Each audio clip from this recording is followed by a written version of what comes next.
سپہر کے 3 بجے ہیں۔ السلام علیکم، یہ ریڈیو پاکستان ہے۔ مدثرہ اطہر سے خبریں سنیے۔ پہلے اہم خبروں کا خلاصہ۔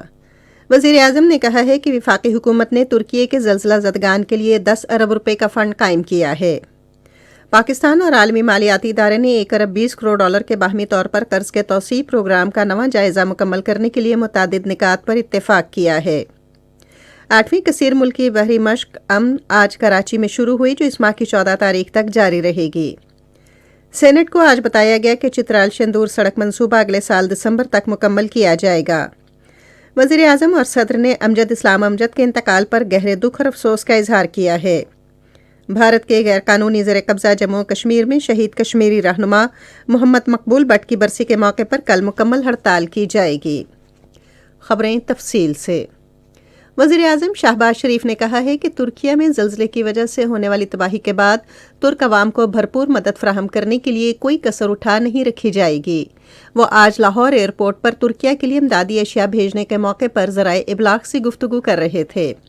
ترکی اور شام میں زلزلے کے بعد اموات اور بنیادی ڈھانچے کی تباہی میں اضافے کے بارے میں تشویش کا اظہار کرتے ہوئے انہوں نے کہا کہ ترکی کو امدادی اشیاء کی جلد فراہمی کے لیے فضائی رابطہ قائم کیا گیا ہے۔ انہوں نے کہا کہ زلزلے کے بعد ترک صدر کے ساتھ فوری رابطہ کیا گیا اور انہیں اس مشکل صورتحال میں ترکی کی عوام کے لیے مکمل حمایت کا یقین دلایا گیا۔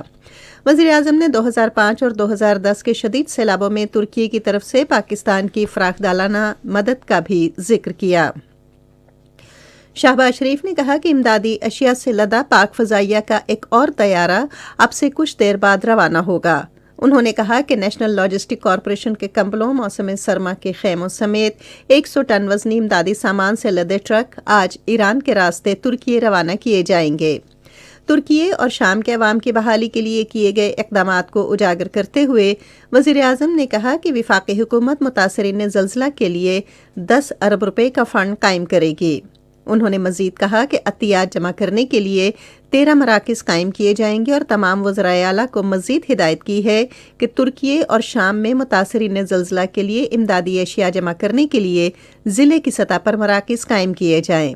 وزیر اعظم نے ریسکیو 1122 کی ٹیمیں اور کمبل ترکی بھجوانے پر پنجاب اور سندھ کے وزرائے اعلیٰ کو خراج تحسین پیش کیا۔ تقریباً 250 خیموں کی ایک اور امدادی کھیپ اسلام آباد کے بین الاقوامی ہوائی اڈے سے خصوصی پرواز کے ذریعے ترکی روانہ کر دی گئی ہے۔ اس موقع پر صحافیوں سے گفتگو کرتے ہوئے وزیر توانائی خرم دستگیر نے یقین دلایا کہ شام اور ترکی کے متاثرین زلزلہ کے لیے موسم سرما کے زیادہ سے زیادہ خیمے بھجوائے جائیں گے۔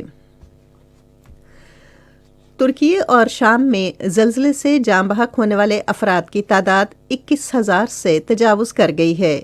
ترکی کے ہنگامی صورتحال سے نمٹنے کے ادارے کے مطابق ملک میں زلزلے کی تباہ کاریوں کے نتیجے میں جاں بحق افراد کی تعداد گزشتہ روز 17,674 تک پہنچ گئی، جبکہ ہمسایہ ملک شام میں 3,377 انسانی جانوں کا نقصان ہوا۔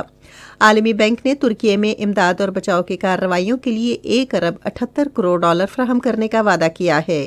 امدادی ٹیمیں ملبے تلے دبے زندہ افراد کو بچانے کے لیے بدستور مصروف عمل ہیں، تاہم انتہائی سرد موسم کے باعث امدادی کارروائیوں میں شدید رکاوٹ پیش آ رہی ہے۔ یہ خبریں آپ ریڈیو پاکستان سے سن رہے ہیں۔ پاکستان اور عالمی مالیاتی ادارے نے 1 ارب 20 کروڑ ڈالر کے باہمی طور پر قرض کے توسیع پروگرام کا نواں جائزہ مکمل کرنے کے لیے متعدد نکات پر اتفاق کیا ہے۔ یہ بات وزیر خزانہ اسحاق ڈار نے IMF مشن کے ساتھ مذاکرات کے اختتام کے بعد آج اسلام آباد میں نیوز کانفرنس میں کہی۔ وزیر خزانہ نے کہا کہ 700 سے 800 ارب کے ٹیکس اقدامات کی افواہ کے برعکس 170 ارب روپے کے ٹیکس اقدامات کیے جائیں گے۔ اسحاق ڈار نے کہا کہ توانائی کے شعبے میں اصلاحات پر عمل درآمد کیا جائے گا اور اس حوالے سے بنیادی طور پر گردشی قرضے کو بڑھنے سے روکنے پر توجہ مرکوز کی جائے گی۔ انہوں نے کہا کہ گیس کے شعبے میں گردشی قرضے کی شرح 0 پر لائی جائے گی، جبکہ غیر معینہ اعانتوں کو بھی کم سے کم کیا جائے گا۔ وزیر خزانہ نے کہا کہ پیٹرولیم ڈیولپمنٹ لیوی سے متعلق وعدہ تقریباً پورا کر دیا گیا ہے۔ اسحاق ڈار نے کہا کہ ہمیں IMF کی طرف سے اقتصادی اور مالیاتی پالیسیوں کی یادداشت موصول ہوئی ہے اور اس پر آن لائن مذاکرات پیر سے شروع ہوں گے۔ سینٹ کو آج بتایا گیا کہ چترال شندور سڑک منصوبہ اگلے سال دسمبر تک مکمل کیا جائے گا۔ قانون کے وزیر مملکت شہادت آوان نے وقفہ سوالات کے دوران ایوان کو بتایا کہ اس منصوبے کے لیے 1 ارب 20 کروڑ روپے مختص کیے گئے ہیں۔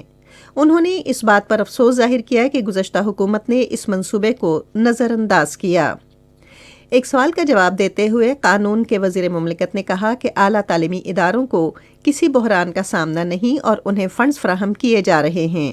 انہوں نے کہا کہ نیشنل یونیورسٹی آف ٹیکنالوجی اسلام آباد کو 1 ارب 20 کروڑ روپے جبکہ نیشنل اسکل یونیورسٹی اسلام آباد کو 21 کروڑ 20 لاکھ روپے فراہم کیے گئے۔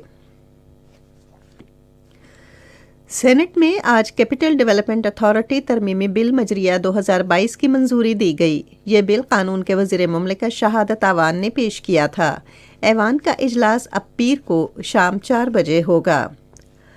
8ویں کثیر ملکی بحری مشق امن آج کراچی میں شروع ہوئی جو اس ماہ کی 14 تاریخ تک جاری رہے گی۔ Commander Pakistan fleet vice admiral Awais Ahmed Bilgrami افتتاحی تقریب کے مہمان خصوصی تھے۔ پاک بحریہ کے سربراہ محمد امجد خان نیازی کا پیغام بھی اس موقع پر پڑھ کر سنایا گیا، جس میں انہوں نے کہا کہ پاک بحریہ امن اور بحری سلامتی کے لیے ہراول دستے کا کردار ادا کرتی رہے گی۔ انہوں نے کہا کہ امن مشقوں کا مقصد علاقائی امن و سلامتی یقینی بنانا ہے۔ انہوں نے کہا کہ ہم دنیا میں امن، استحکام اور ہم آہنگی کے لیے آگے آنے والوں کو سراہتے ہیں۔ تقریب سے خطاب کرتے ہوئے وائس ایڈمرل نے مشق میں حصہ لینے والے 50 سے زائد ملکوں کا خیر مقدم کیا۔ معروف شاعر، ڈرامہ نگار اور نقاد امجد اسلام امجد آج لاہور میں انتقال کر گئے۔ ان کی عمر 78 برس تھی۔ وزیر اعظم شہباز شریف نے امجد اسلام امجد کے انتقال پر گہرے دکھ اور افسوس کا اظہار کیا۔ انہوں نے سوگوار خاندان سے ہمدردی کا اظہار کیا۔ واضح رہے کہ امجد اسلام امجد کو ان کی ادبی خدمات پر تمغہ حسن کارکردگی اور ستارہ امتیاز سے بھی نوازا گیا۔ وزیر اعظم شہباز شریف اور صدر ڈاکٹر عارف علوی نے امجد اسلام امجد کے انتقال پر گہرے دکھ اور افسوس کا اظہار کیا ہے۔ اپنے الگ الگ تعزیتی پیغام میں وزیر اعظم اور صدر نے کہا کہ پاکستان ایک عظیم شاعر اور ادیب سے محروم ہو گیا ہے جن کی فنون و ادب کے شعبے میں گراں قدر خدمات کو ہمیشہ یاد رکھا جائے گا۔ انہوں نے دعا کی کہ اللہ تعالیٰ انہیں جنت الفردوس میں اعلیٰ مقام اور سوگوار خاندان کو صبر جمیل عطا کرے۔ انہوں نے سوگوار خاندان کے ساتھ ہمدردی کا اظہار بھی کیا۔ بھارت کے غیر قانونی زیر قبضہ جموں کشمیر میں شہید کشمیری رہنما محمد مقبول بٹ کی برسی کے موقع پر کل مکمل ہڑتال کی جائے گی۔ انہیں 11 فروری 1984 کو تحریک آزادی کشمیر میں ان کے کردار پر نئی دہلی کی تہاڑ جیل میں پھانسی دی گئی تھی۔ کل جماعتی حریت کانفرنس اور کشمیر لبریشن فرنٹ نے سری نگر سے جاری اپنے بیانات میں محمد مقبول بٹ کو زبردست خراج عقیدت پیش کیا اور کہا کہ مقبول بٹ کی شہادت نے تحریک آزادی کشمیر کو ایک نیا حوصلہ دیا۔ معروف ٹی وی ڈرامہ نویس اور ناول نگار فاطمہ ثریا بجیا کی آج 7ویں برسی منائی جا رہی ہے۔ معروف مصنفہ کو ادب میں ان کی خدمات کے باعث مثالی پذیرائی ملی۔ شمع، افشاں، عروسہ، انا اور تصویر ان کے نمایاں ڈرامے ہیں۔ فاطمہ ثریا بجیا نے تمغہ حسن کارکردگی اور ہلال امتیاز سمیت اندرون اور بیرون ملک متعدد ایوارڈز حاصل کیے۔ ان کا انتقال 2016 میں آج ہی کے دن کراچی میں گلے کے سرطان کے باعث ہوا۔ یوکرین کے صدر ولادیمیر زیلنسکی نے کہا ہے کہ روس کے خلاف جاری جنگ میں متعدد یورپی ممالک یوکرین کو جنگی طیاروں اور دیگر ہتھیاروں کی فراہمی کے لیے آمادہ ہیں۔ انہوں نے یہ بات یورپ کے اپنے 2 روزہ دورے کے اختتام پر برسلز میں صحافیوں سے گفتگو کرتے ہوئے کہی۔ خواتین کا T20 کرکٹ عالمی کپ آج جنوبی افریقہ میں شروع ہو رہا ہے۔ عالمی کپ میں 10 ٹیمیں حصہ لے رہی ہیں۔ پہلا میچ جنوبی افریقہ اور سری لنکا کی خواتین ٹیموں کے درمیان آج رات 10 بجے نیو لینڈ اسٹیڈیم میں کھیلا جائے گا۔ محکمہ موسمیات کی پیشگوئی کے مطابق آئندہ 12 گھنٹے کے دوران ملک کے بیشتر حصوں میں موسم سرد اور خشک رہے گا، تاہم گلگت بلتستان، بالائی خیبر پختونخوا اور ملحقہ پہاڑی علاقوں میں گرج چمک کے ساتھ برفباری کا امکان ہے۔ آج ریکارڈ کیا گیا بعض شہروں کا درجہ حرارت: Islamabad 19 degree centigrade, Lahore 22، Karachi 28، Peshawar اور مظفر آباد 15، کوئٹہ 9، گلگت 6 اور Murree 7 degree centigrade, Srinagar 7 degree centigrade, Jammu 22 اور لے -3 ڈگری سینٹی گریڈ رہا۔ خبریں ختم ہوئی۔ مزید خبروں اور تجزیوں کے لیے ہماری ویب سائٹ ہے radio.gov.pk اور فیس بک کے link radio Pakistan news official پر براہ راست ویڈیو سٹریمنگ بھی ملاحظہ کیجیے۔